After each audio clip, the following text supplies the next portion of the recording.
Good morning, I'm Kenneth Moten. And I'm Antonita Collins. Here are the top 5 things to know this Christmas Eve day. Number 1, check the weather reports if you're traveling today. The southeast and southwest parts of the country have been hammered by heavy rain and flash flooding. Flights may be delayed and roads may be closed. We go to Washington for number 2. Senate Majority Leader Mitch McConnell now says he's not ruling out witnesses for the impeachment trial, a key demand from Democrats. And House Speaker Nancy Pelosi is still refusing to send the articles of impeachment to the Senate until fair terms are set for a trial. Number 3, Boeing's board has fired the company's CEO, Dennis Muilenburg. The news not only sent Boeing's stock up, it propelled the Dow into record territory. It follows problems with the MAX 737 jet and with the airlines and the FAA. Muilenburg, by the way, has the potential for nearly $40 million severance package. Number 4, going to a museum apparently can help you live longer. That's the finding of a new study out of Great Britain. Researchers in London followed people 50 or older for a year. They say those who visited a museum or attended a concert were 14% less likely to die during that time. The more often they went, the longer they lived. And number 5, Santa's officially on his way. St. Nick's annual world tour is underway. It started in northern Finland in a city along the Arctic Circle, dubbed Santa's official home. You can also track the big guy on noradsanta.org.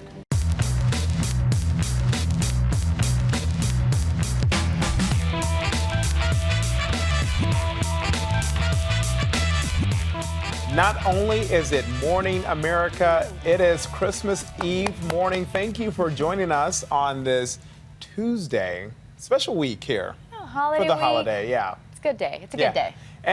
But we know we still have news, even though it's the holidays. That big story, President Trump and his allies are slamming House Speaker Nancy Pelosi for withholding the articles of impeachment until she shows how a Senate trial will be conducted. Democrats are demanding a fair trial that includes testimony from key White House witnesses, including the official who withheld $400 million in aid 90 minutes after Trump's call to Ukraine. Senate Majority Leader Mitch McConnell now says he's open to it.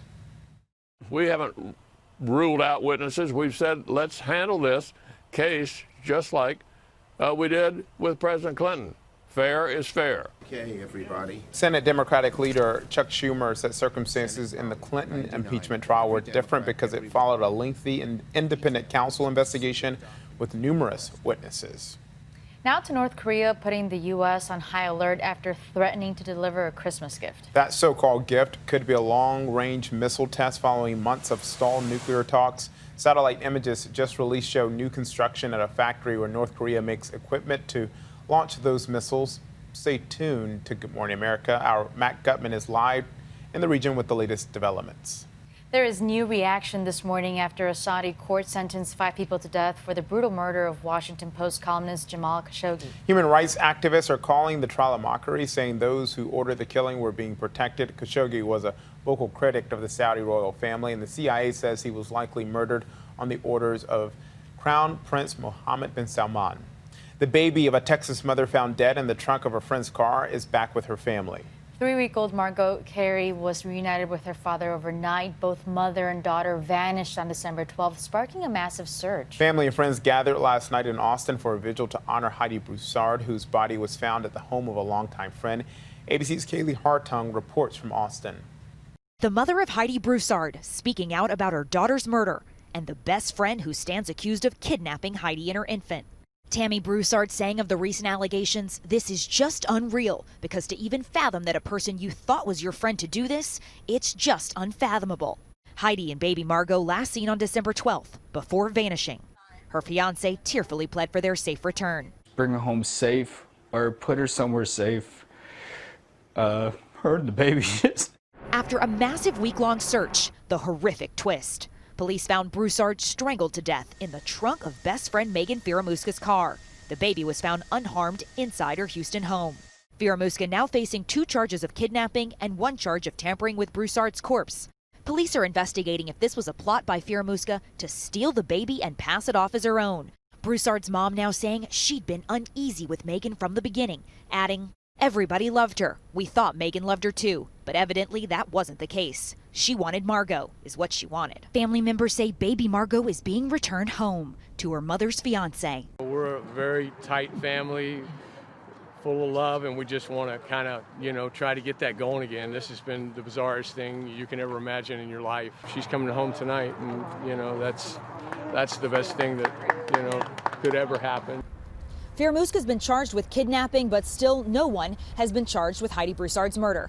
Local officials here telling us they expect more charges to be filed in the coming days. Kaylee Hartung, ABC News, Austin, Texas. The deadliest residential fire in Las Vegas history is now the focus of a criminal investigation. Police are trying to determine whether the tragedy that left 6 people dead was the result of criminal negligence. Preliminary information suggests a back door at the Alpine Motel Apartments was either bolted or chained shut.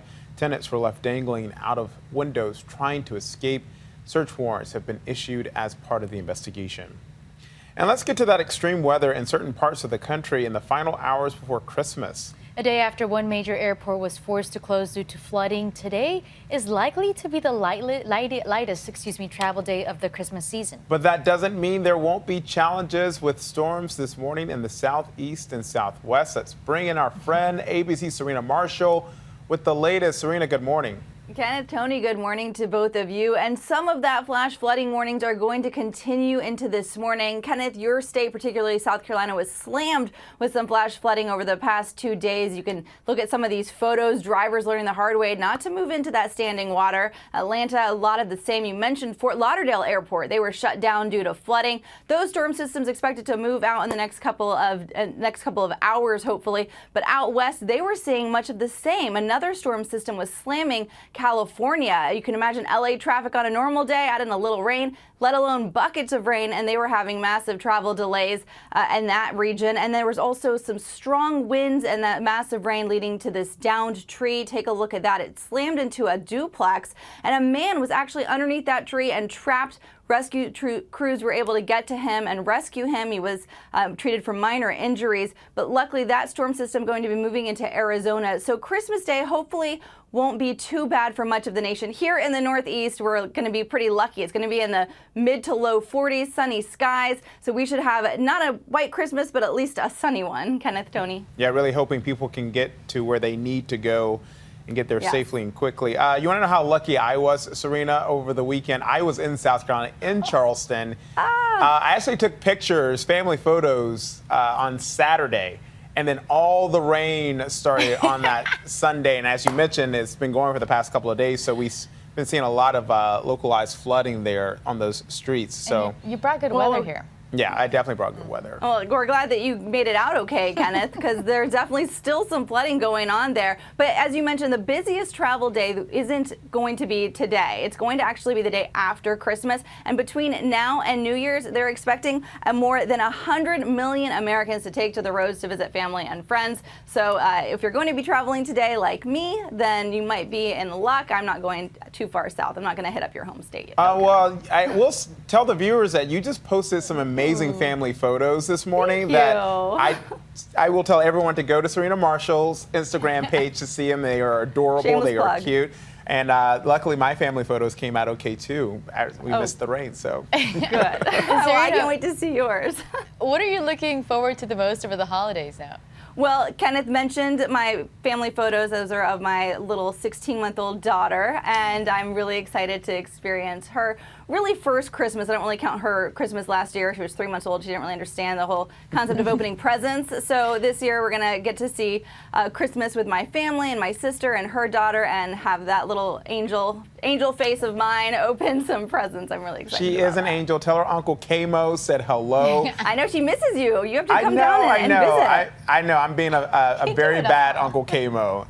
We'll have to re-up that picture of you and her from last year, Kenneth. Oh, I know. She has grown so much. Merry Christmas to you, my friend.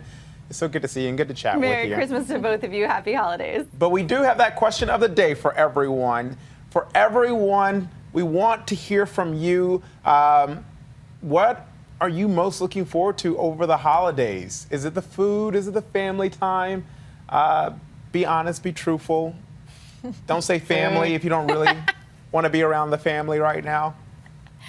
We want to hear from you. Tweet us, ABC News Live, comments section. Let us know. All right, a Southern California Santa went for a perp walk of a few nights before Christmas. Chula Vista police say this man dressed as St. Nick crashed into several parked cars before taking off. One person was thrown from one of the vehicles. They're okay. Police tracked down Santa after he left his ID and part of his costume in his car. Bad Santa. And 'tis the season for a good old-fashioned snowball fight. And for the first time in more than 50 years, people in one Wisconsin city may soon be allowed to join the fun without breaking the law. Throwing a snowball has been outlawed in Wausau, Wisconsin since 1962, lumped in with rocks, arrows, and other projectiles. Police don't actually enforce the snowball ban, but after a string of negative stories, city officials say it's time to reconsider the ordinance and take snowballs off the naughty list. That could happen next month. And coming up is Not Christmas Without Gritty. See how our favorite mascot is celebrating the holidays. But first, see the moment when a large crane comes crashing down on a barge, leading to an oil spill in one of the most protected areas on Earth. After this.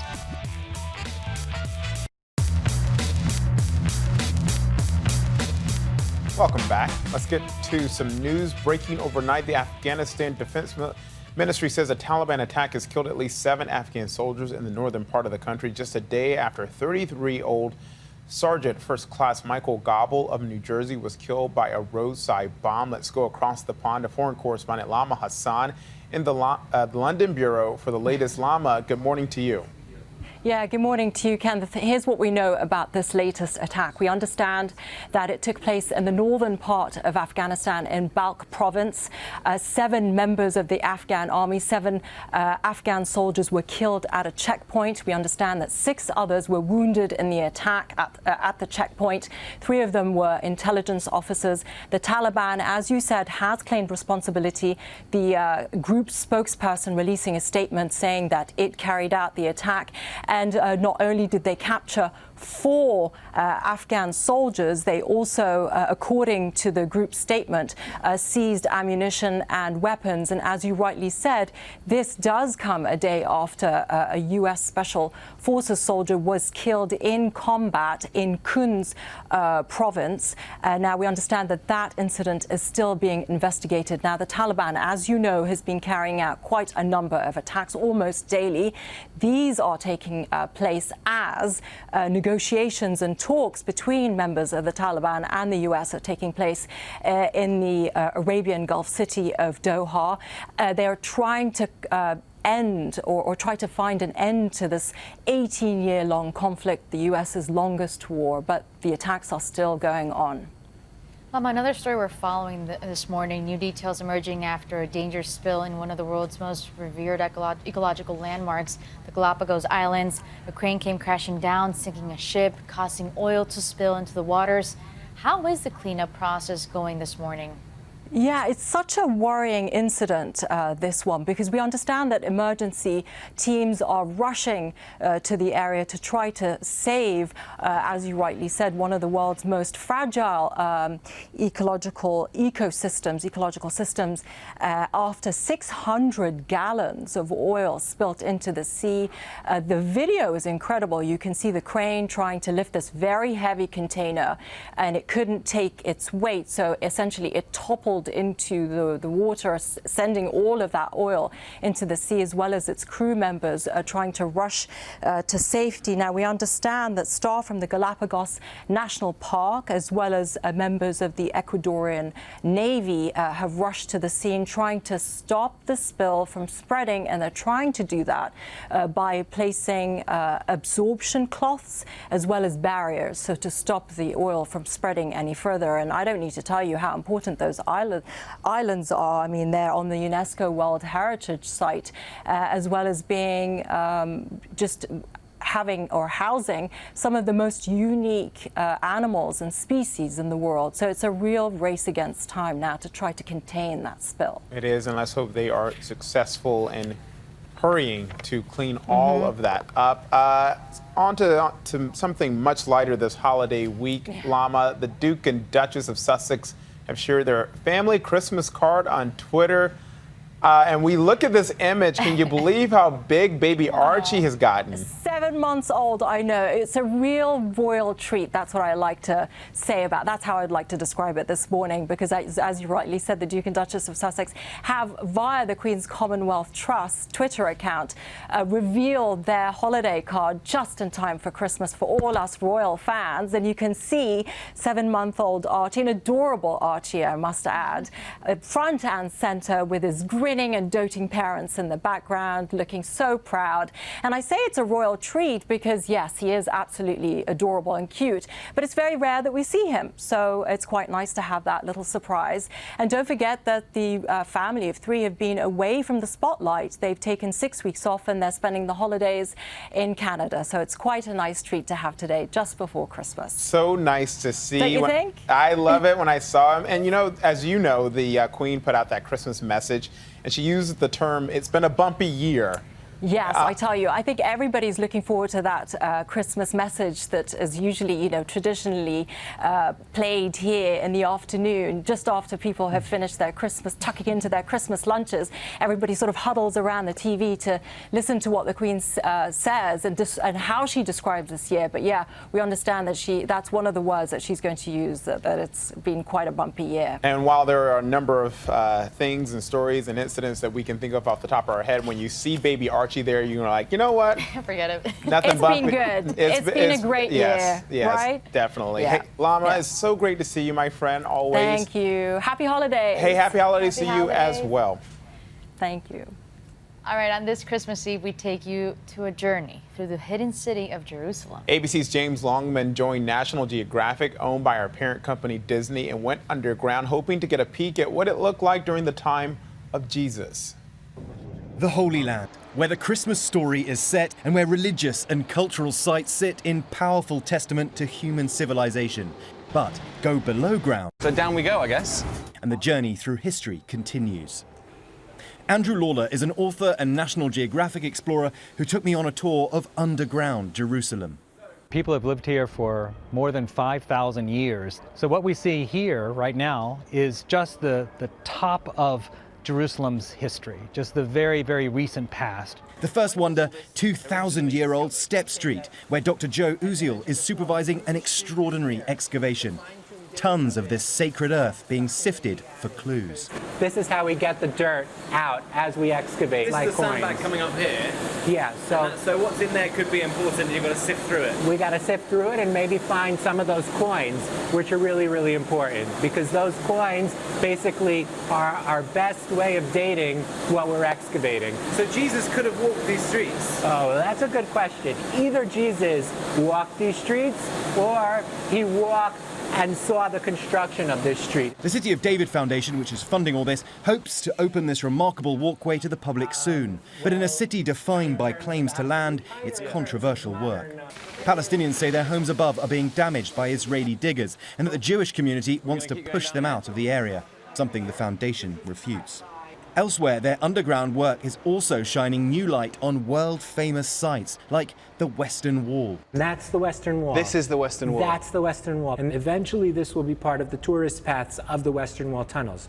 Right now, we're still working here. This is one of the world's most famous sites, which you've discovered keeps going and going and going underground. Yes, and these stones, as opposed to the stones outside that you saw before, these haven't seen light in about 1,700 years. They haven't seen light in 17. That's right. Across the city, another discovery. Between the potato chips and cookies in this grocer's shop, a portal through time. I feel like a proper archaeologist. Oh my God. Saleh Hibawi's grandfather discovered this huge 1,300-year-old Crusader hall right under his store, almost by accident. Next door, a famous neighbor. The Holy Sepulchre is behind that wall. Over there. The place Christians believe Jesus died, was buried, and rose again just behind that wall. That's incredible. Yeah. One of the most important places in the whole of Jerusalem. There are many places like this beneath the private homes in the old city of Jerusalem. And a lot of people don't like to talk about it because they would rather keep it quiet, what is in their basement. But not Miriam Siebenberg. She and her husband have been digging beneath their old city home for years. At the time of Pontius Pilate, Maccabee Palace became the Praetorium, where Jesus was judged. Okay. So Jesus was judged here or here or here. So these stones could have seen Jesus being judged by Pontius Pilate. Yes. Piece by piece, history's holiest secrets slowly coming to light. I'm James Longman, ABC News, Jerusalem. Our thanks to James there. Just so incredible to see, and I just feel like Holy Land, that's sitting under homes and grocery stores An there. epic journey, and we're lucky that we were able to see it with Definitely. them. Yes. All right, let's check our notifications now, starting with the elf off the shelf and taking to the skies on a drone for mass surveillance over the state of Pennsylvania. We often see the elf all over the place around the house, but this elf says, look, I got friends in high places and with drones, and so there he is, watching over all the kids there elf. in Pennsylvania. Next, scientists say likely all of Santa's reindeer are female. Really? Yep. So yeah, okay, apparently, so there was a study, research shows that women, the female reindeer don't have the... They do have the antlers. They do have the antlers. They don't shed, so it's the male who shed their antlers like mid-December, but the women still have their antlers. So of course it tells us that all the reindeer that are pulling Santa's big old tail are women. Are female. That makes sense, doesn't it? Even Rudolph, a woman, female. There it is. And it wouldn't be Christmas without Gritty, the Gritty. Yeah, he got up to some mischief.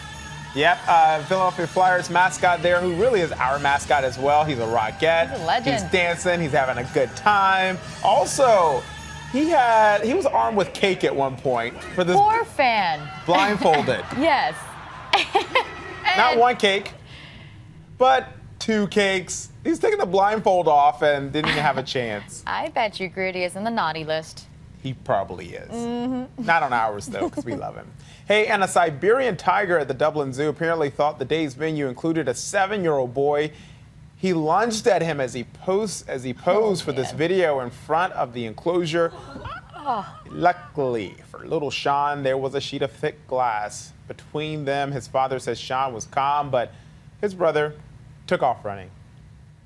And Christmas has that magic ability to make all of us feel like kids. Again, hopefully kids who don't sit in front of those enclosures, those tiger enclosures. But if you're looking for some extra inspiration this Christmas Eve morning, we've got you covered. Oh yeah, well, Gans paid a visit to some children we hope are on the nice list this year. If you could describe the feeling when you wake up on Christmas morning with one word, how do you feel? Maddie? Happy snowy. Happy snowy. Because Hyphenated it's word. snow. Yes. I love snowy. Gabriel? Run out of bed and open my presents. More than one word, but we'll allow it. It's because it's Christmas. Deanna, what are you asking for this Christmas? My own phone at last. At last? Yes. I'm not allowed. My parents say I'll get one by my bat mitzvah. Not good enough for me. I really want one, but my parents, I'm telling them if I get it on 4th grade, that's fair. 4th grade is fair. Because the 4th graders have phones. Yeah. You want your own elf? Yeah. What would you ask him to do? Give me whatever I want. Oh, where would you keep him? I would keep him in my closet. Deanna, anything else? A book collection. A big book collection. Rock collection. Rock collection. Okay. Deanna? Own hand sanitizer. Your own hand sanitizer. Now, I don't want to put you on the blast here, but it kind of seems like you're looking around the room for inspiration right now. Tradition has it that Santa Claus has 9 reindeer. Let's talk about Santa's reindeer's names. Rudolph! Rudolph. Let's try and see if we can get the other 8 reindeers' names. Roderick. What? Violet? Violet. Ben. Michael. Hey. I mean, sounds like a solid team of reindeer to me. I was just gonna tell you something that you should never do on Christmas. Okay, what is it? Okay, if you don't go to sleep on Christmas night, Santa's not gonna come. No, I'm just gonna. Not today, Santa. No, I'm gonna trap him. Like, I'm gonna put glue on the floor so he gets stuck and I'll take all of his presents. Well, then you'll be on the naughty list forever. No. Happy holidays! Thanks to Old Gans and Bases Independent Manhattan for having us there. Love those kids. Hope Santa brings them everything they want. Hey, coming up is Christmas Eve. We'll tell you what to watch out for today. Plus, don't worry, procrastinators. We have you covered with the best options for last-minute gifts. Stay with us. Here's what to watch out for today. President Trump is scheduled to speak with members of the military via teleconference this morning from Mar-a-Lago, his private club in Florida. Pope Francis will preside over Christmas Eve Mass at St. Peter's Basilica in Vatican City at 3:30 Eastern Time. For the 64th year, the North American Aerospace Defense Command, or NORAD, is tracking Santa's progress as he brings gifts to children all over the world. Millions of people around the world will be watching online at noradsanta.org. NORAD headquarters also expects to take in thousands of calls through the day and night. Santa will make a stop in Virginia to take a water skiing break along the Alexandria waterfront, complete with knee-boarding reindeer and surfers in Australia. Will take to the waves to celebrate Christmas Day at Sydney's iconic Bondi Beach. Plus, you can see a special holiday edition of the 538 Politics podcast at 6:30 Eastern right here on ABC News Live.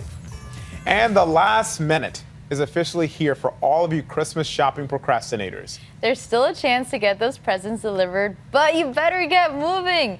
Amazon can still get your item there today. If you'd rather brave the stores, Best Buy is open until 6 p.m. If you want to go to Costco, you'll only have until 5 p.m. Target is keeping its stores open until 10 p.m. and most Walmarts will be open until 6 p.m., but you should check your local store's hours. And Apple has a special offer today, free 2-hour delivery for anyone who buys any Apple Watch, iPad, iPhone, or Mac. The offer is good up until 4 p.m. local time, and you have to live in an area where courier service is available. And once you're done shopping for gifts, it may be time to think about shopping for a new home. Realtors say January is becoming more and more popular to start looking at houses. Traditionally, spring is the busiest season, but experts say you can get a jump on the competition in January and maybe better prices. So if you want a house for a gift, come on, just wait just a couple weeks after Christmas into January, and there you go. Jump on it. Speaking of gifts, it has been just such a pleasure to have Tony Collins here from ESPN the past couple of days. What did I do to be so lucky? Seriously, you guys are awesome. No, it's great. We have a great relationship with our sister network, ESPN, and so it was. So that means you're coming with me? No, it does not work that way. Only you come over here. It's not reciprocal. Perfect. No, not at all. Because well, no one wants to hear me do sports. Yes. Vote on Twitter. Thank you again for helping us out the past couple of days, and Merry Christmas Eve to you. Merry Christmas. Merry Christmas. Feliz Navidad. All right, friends. We will see you tomorrow on Christmas. Janae Normal will be back, we think. We hope. All right, we'll see you.